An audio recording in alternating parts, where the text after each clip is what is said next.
Hi, SP അരുളലാണ്. Chirayinkeezhu നിയമസഭാ മണ്ഡലത്തിലേക്ക് രമ്യ ഹരിദാസിനെ നൂലിൽ കെട്ടി ഇറക്കാൻ തീരുമാനിച്ച വിഷയം, അതിൽ പ്രതിഷേധം അലയടിച്ചു തുടങ്ങിയിരിക്കുകയാണ്.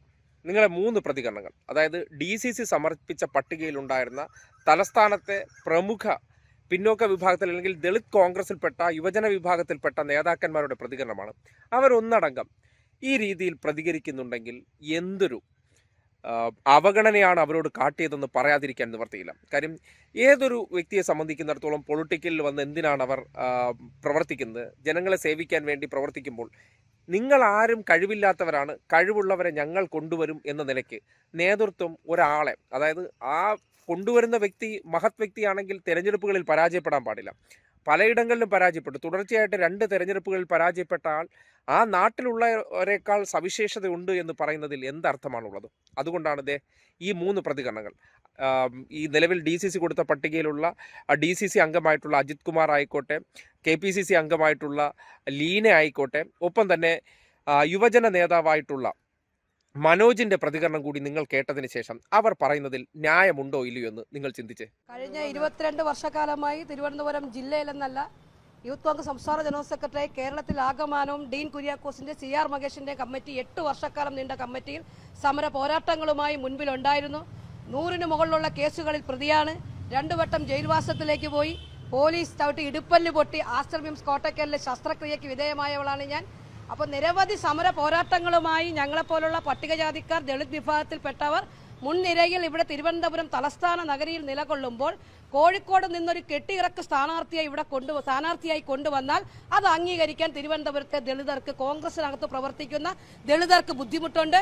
നേതാക്കന്മാരുടെ ധാരണ തിരുവനന്തപുരത്തെ ദളിതരെല്ലാം ചന്ന ഭിന്നമായി പിണങ്ങി മാറി അവരവർക്ക് വേണ്ടി മാത്രം നിലകൊള്ളുന്നു എന്നൊരു ധാരണയുണ്ടെങ്കിൽ അത് നേതാക്കന്മാർ തിരുത്താൻ തയ്യാറാവണം. തിരുവനന്തപുരം ജില്ലയിൽ ഇന്ത്യൻ നാഷണൽ കോൺഗ്രസിനകത്ത് പ്രവർത്തിക്കുന്ന ദളിതരെല്ലാം ഒറ്റക്കെട്ടായി തന്നെയാണ് ഈ അവസരത്തിൽ നിൽക്കുന്നത്. നാളുകളിൽ നേതൃത്വം ഇത് പരിശോധിച്ച് ഇതിനൊരു ഉചിതമായ തീരുമാനം കണ്ടെത്തിയില്ലെങ്കിൽ വളരെ ശക്തമായ തീരുമാനങ്ങളുമായി ഞങ്ങൾ മുന്നോട്ട് പോകുമെന്ന് മാത്രമാണ് ഈ അവസരത്തിൽ നേതാക്കന്മാരോട് പറയാനുള്ളത്. അതെ, ഞങ്ങൾക്ക് ഒരു അഭിപ്രായ വ്യത്യാസവുമില്ല.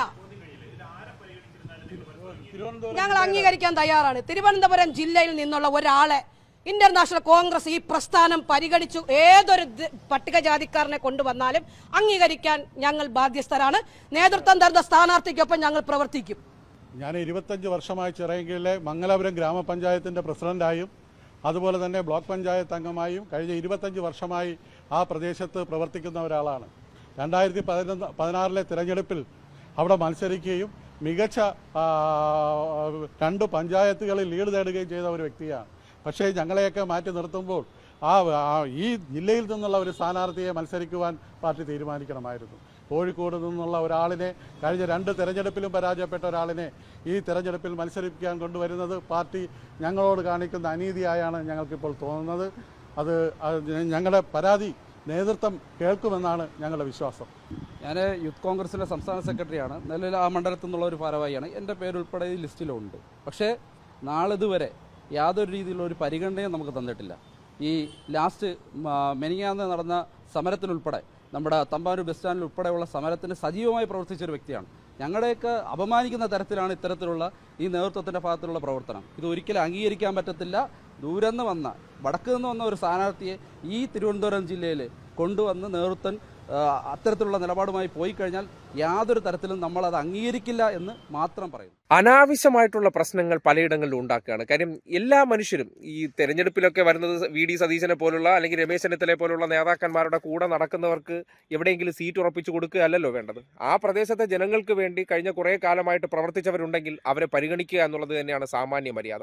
അവരെല്ലാം കഴിവുകെട്ടവരെന്ന് മുദ്ര ചാർത്തിക്കൊണ്ട് ഇവരെ കൊണ്ടൊന്നും കഴിവില്ല, ഞങ്ങൾ കൊണ്ടുവരുന്ന ആൾക്കേ കഴിവുള്ളൂ എന്ന രീതിയിലൊക്കെ ആ മനുഷ്യരെ മുഴുവൻ, ഇന്നലകളിൽ ഈ പ്രസ്ഥാനത്തിന് വേണ്ടി പ്രവർത്തിച്ചവരെ മുഴുവൻ വെറും ഷൂ ആക്കിക്കൊണ്ട് ഇങ്ങനെ ഒരു പ്രവൃത്തി ചെയ്യുന്നതിന് ഒരു കാലത്തും അംഗീകരിച്ചു കൊടുക്കേണ്ട കാര്യമില്ല. ആ നിലയ്ക്ക് നോക്കുമ്പോൾ അവർ പറയുന്ന കാര്യത്തിൽ കഴമ്പുണ്ടെന്നേ.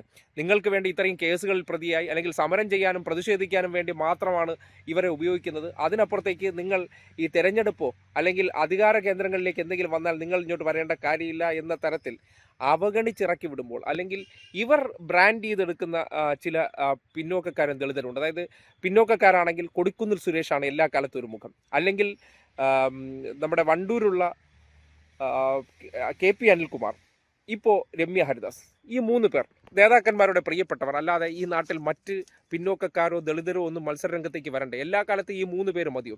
അപ്പോൾ ആ നിലയ്ക്ക് അവഗണിക്കപ്പെടുന്ന വിഭാഗക്കാർ ഉന്നയിക്കുന്ന ഈ പ്രശ്നം കൃത്യമാണ്. അവരുടെ വിഷയത്തെ അഡ്രസ്സ് ചെയ്യാതെ നിങ്ങൾക്ക് മുന്നോട്ട് പോകാൻ പറ്റില്ല. കാര്യം അവർ ഈ പ്രസ്ഥാനത്തിന് വേണ്ടി ഇത്രയും നാൾ പ്രവർത്തിച്ചതിന് ശേഷവും സമരത്തിനും കേസിലൊക്കെ പ്രതിയായത് എന്തിനു വേണ്ടിയാണ്? അവർ ഈ രാഷ്ട്രീയത്തിൽ വന്നത് നിങ്ങളെപ്പോലെ തന്നെ അധികാര കേന്ദ്രങ്ങളിലേക്കൊക്കെ വരാൻ വേണ്ടി തന്നെയാണ്. അതിൽ ഇപ്പോൾ പറയാമല്ലോ, അവിടെ എടുക്കാൻ സ്ഥാനാർത്ഥിയില്ല, കാൻഡിഡേറ്റിനെ കിട്ടാനില്ല എങ്കിൽ മറ്റൊരിടത്തേക്ക് തിരഞ്ഞു പോകുന്നതിൽ അർത്ഥമുണ്ട്. അതിനപ്പുറത്തേക്ക് ഈ മനുഷ്യരെ പിന്നെയും പരിഗണിക്കുന്നില്ലെങ്കിൽ, അല്ലെങ്കിൽ ആ വ്യക്തികളെ പരിഗണിക്കുന്നില്ലെങ്കിൽ, അത് കാണിക്കുന്നത് അവഗണനയാണ്. അവരെ കഴിവുകെട്ടവരെന്ന് ചാപ്പ കുത്തുന്ന നിങ്ങളോട് അവർ വിയോജിക്കുന്നതിൽ ന്യായമുണ്ടെന്ന് പറയാതിരിക്കാൻ നിവർത്തിയില്ല. ഈ സവർണ മാടമ്പികളായിട്ടുള്ളവർ എടുക്കുന്ന തീരുമാനങ്ങൾ ഇന്നത്തെ കാലഘട്ടത്തിലും നിങ്ങൾ അങ്ങ് അനുസരിച്ചോളണമെന്ന രീതിയിൽ അടിച്ചേൽപ്പിച്ചാൽ അതിന് സൗകര്യപ്പെടില്ല എന്ന് പുതിയ കാലഘട്ടത്തിൻ്റെ പ്രതികരണശേഷികൾ പറയുന്നതിൽ അർത്ഥമുണ്ട്. അത് ഈ സമൂഹം ചർച്ച ചെയ്യേണ്ട കാര്യമാണെന്നുള്ള കാര്യത്തിൽ ഒരു തർക്കവുമില്ല.